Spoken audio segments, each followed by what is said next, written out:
Claressa Shields is one of the biggest names in women's boxing, and her fame will likely grow wider now that she's the subject of a new biographical film. Senior arts correspondent Jeffrey Brown has the story from Los Angeles. It is part of our arts and culture series, Canvas. I'm here to pay my mom's bill. So you're her, right? You're the boxer? Yeah, Golden Girl. The new film, The Fire Inside, tells the story of Claressa Shields, played by Ryan Destiny, who grew up in Flint, Michigan amid family trauma and economic hardship. What you think about girls boxing? Don't see no reason why she can't. She got hands. At age 11, working with trainer Jason Crutchfield, played by Brian Tyree Henry, who was at first hesitant to take on a young girl, she began to box her way to Olympic and world championships.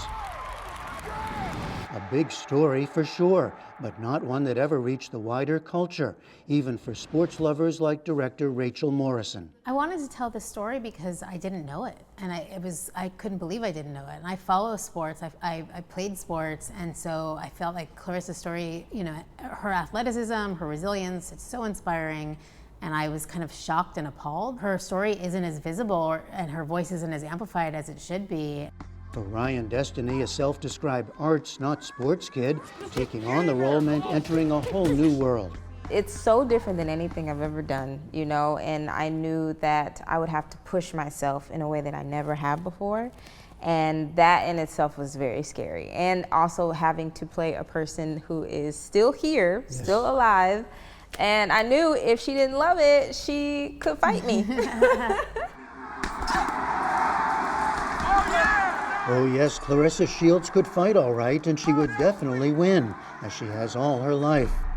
2 gold medals, the first in 2012 at age 17, captured in T-Rex, a 2016 PBS Independent Lens documentary.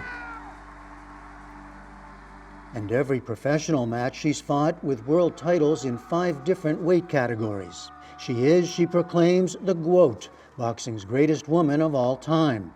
And how did she, now 29, feel about a dramatic feature film on her life? When I heard about it, I was like, interesting, you know? Interesting. Yeah, I say interesting because I have this saying that my life is a movie and I'm the writer. I have seen the movie 7 times now. Oh yeah? And every time I see it, I cry just the same. I cry throughout the movie. I cry happy tears, sad tears. I think about my upbringing and how hard it was when I was a kid and we didn't have food to eat. And I just find myself being very grateful now because all the things that I have, everything I've been able to do, all of my hardships and my traumas, I've been able to turn my pain into power. How to bring out that inner drive in a film that also had to feature plenty of boxing action? That was a very big obstacle for me. You know, I look at Claressa as a superhuman. She is somebody that I don't think a lot of people can relate to in the way that her self-confidence is just like no other. Yeah. So I was like, but it how? comes from a deep It comes from pain. a very deep place. This is the directorial debut for Rachel Morrison, best known till now for her work as a leading cinematographer in such films as Black Panther and Mudbound, for which she became the first woman nominated for an Oscar in that category. How does she capture the fire inside on film? We're always with Claressa, like, you know, and it feels internal. From a visual perspective, it was really prioritizing like the humanity of it and the internal experience of a 16, 17-year-old girl who's like going through all of these things. This is the cinematographer in you, right? Oh, I mean, yeah. it's but framing Yes. the face and framing the emotional life. Yeah. I mean, I think it's also it's the storyteller in me, right? Who just really wants to build empathy through the work, and that's not by being objective, it's by being subjective. All these other people getting these endorsements and sponsorships.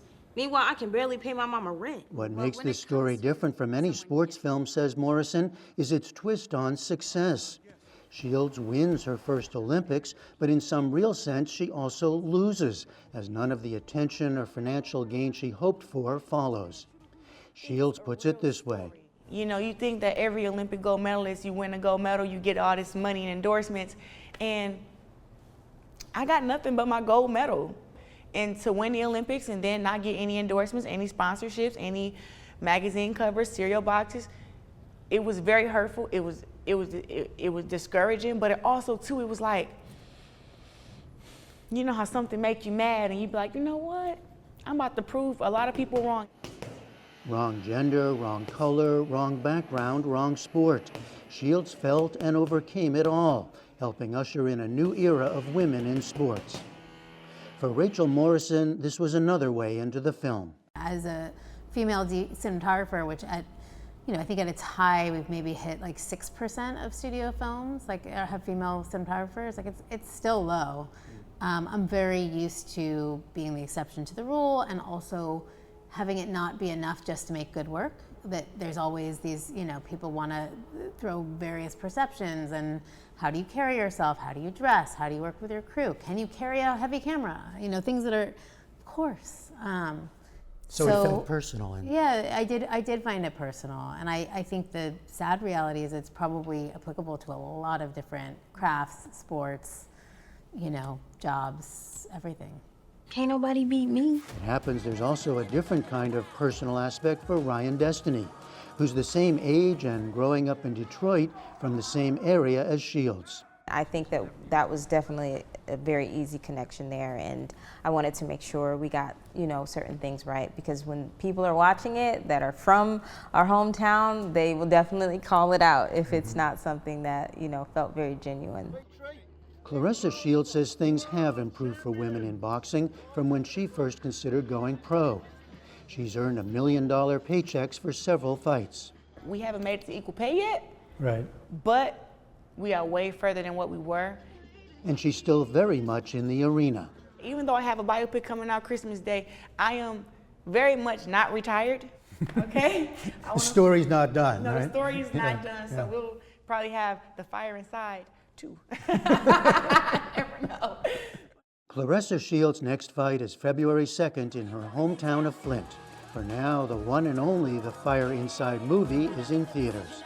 For the PBS NewsHour, I'm Jeffrey Brown in Los Angeles.